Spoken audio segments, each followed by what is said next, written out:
was rejected by a matchmaker this week. She wouldn't be able to work with me. When we met, I told her what I was looking for and told her a lot about me. And I tried to highlight some of my core qualities, including the fact that I'm very, very type A, organized. I like to be the leader. I also told her I was looking for a man who was also a leader because I don't want to always be the leader, believe it or not. I told her I was looking for someone that was at or above the same income level as me, driven, who is ambitious, who is ready for a long-term relationship and ready to get married. She may have actually picked up on the fact that I'm a little high strung. I'm not like a stressed out or anxious person. I'm just high energy or type A. This is who I am. And she was asking me, do I meditate? No. Do I journal? No. Do anything woo? And I said, no. I said, in fact, I'm not even on the same planet as woo. When talking about what I didn't like in a man, I said I could never really be with a beta type man. I specifically used the word doormat. I said I would chew them up and spit them out. Saying that, men really like a soft woman and I should try some of these vision board, journaling, meditating type of things. Would never be that type of person. I asked her if she thought I would be ready for her services. Her response, she essentially said that I am not ready for her type of services because I have too much work to do. My walls are too high. I'm not ready for a long-term committed relationship at the ripe age of 38 where I've been in therapy for 10 plus years. She also said that she's too woo for me, which I can accept that. That's fine. However, I shouldn't need to be a woo type person to be worthy of love. She also said that I need to soften a little bit. And men like a softer woman. Essentially, I spent $350 to meet with this woman, have her tell me I am not worthy of love as I am, but the fact that I need to change in order to be worthy of love and partnership. Which honestly, I think for that reason alone, she should have her matchmaking license taken away because we shouldn't be pushing on these narratives that people are not worthy as they are. And essentially telling women that the type of woman they are isn't worthy of love. Well, it sounds to me like one session with this matchmaker pointed out more accountability than a decade with her therapist. I don't meditate, I don't journal, I don't do woo, whatever that means, but I imagine spirituality, and I'm never going to try those things. So what work has she been paying her therapist to do for 10 years? Gossip and confirmation bias sessions, I imagine. I don't know about you, but this woman sounds deeply disagreeable and completely uncoachable. And then when this matchmaker said that they wouldn't be a good fit to work together, she immediately took that rejection like she was being told that she wasn't worthy of love. That is a massive rejection wound just bleeding all over the canvas.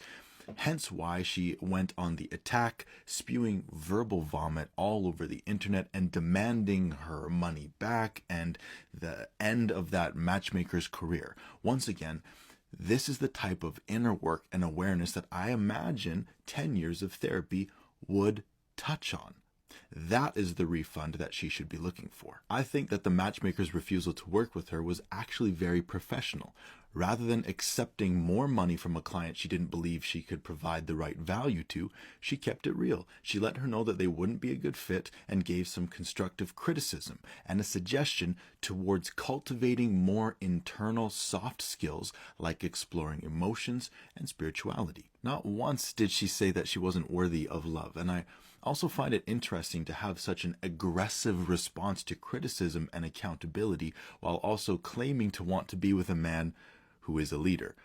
The math doesn't math. There's a lot more we could break down, like how she said she doesn't want any beta males and that type of rhetoric, or we could talk about how she requires a man above her pay grade, and depending on what that is, we might be talking about a very small percentage of highly successful men. And we all know the red pill guys will be quick to jump on that and say that such men don't want some woman in her late 30s, but it's deeper than that, as I don't think that any smart, successful men will be interested in building a home with a wounded type A personality. Type A includes aggressive, ambitious, highly competitive, preoccupied with status, workaholic, hostile, and lacking patience.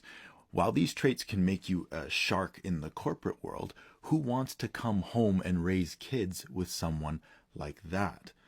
Balance and healing is key. A wounded and insecure type A person is a bull in a china shop. They will be demanding, micromanaging, uncooperative, inflexible, high-strung. They will not be a place of comfort or peace. Our relationships are a reflection of ourselves.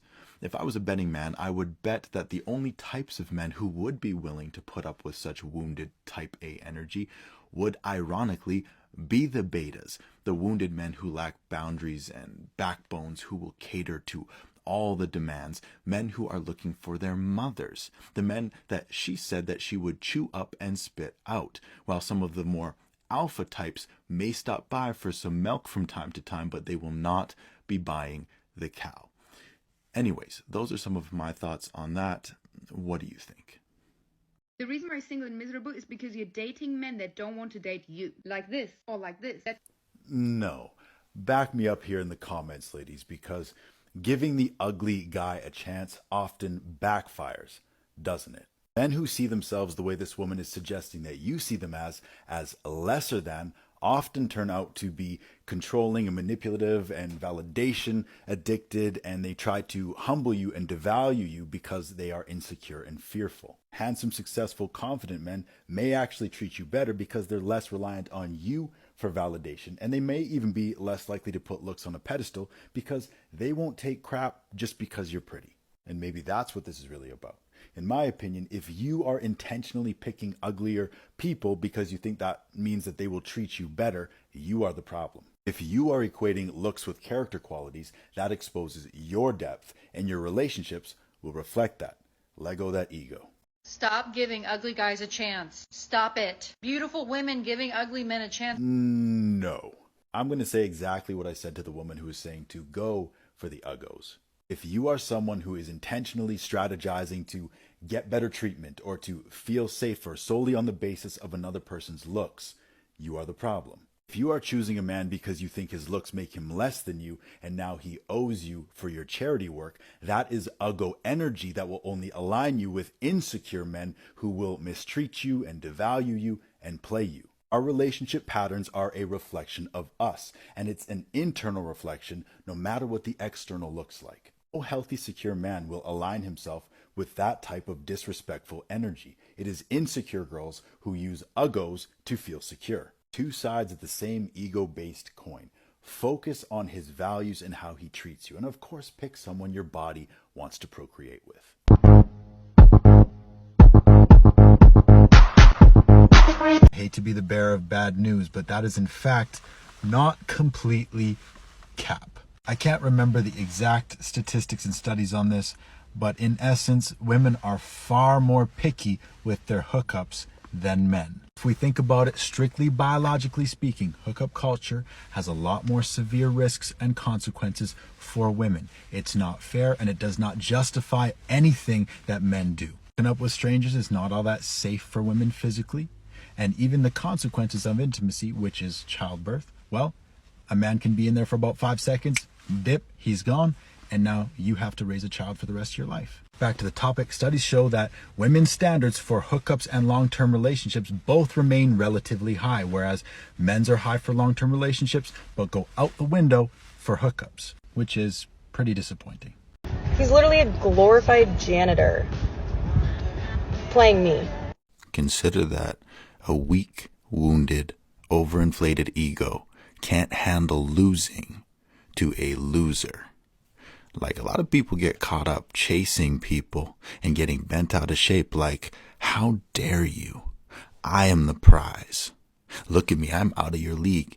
I'm giving you a chance. You should be grateful. You might be thinking that they are below you, that they are a janitor, but I guarantee you both have some cleaning up to do. I hate my baby daddy. I hate that stupid bitch so bad. I hate that.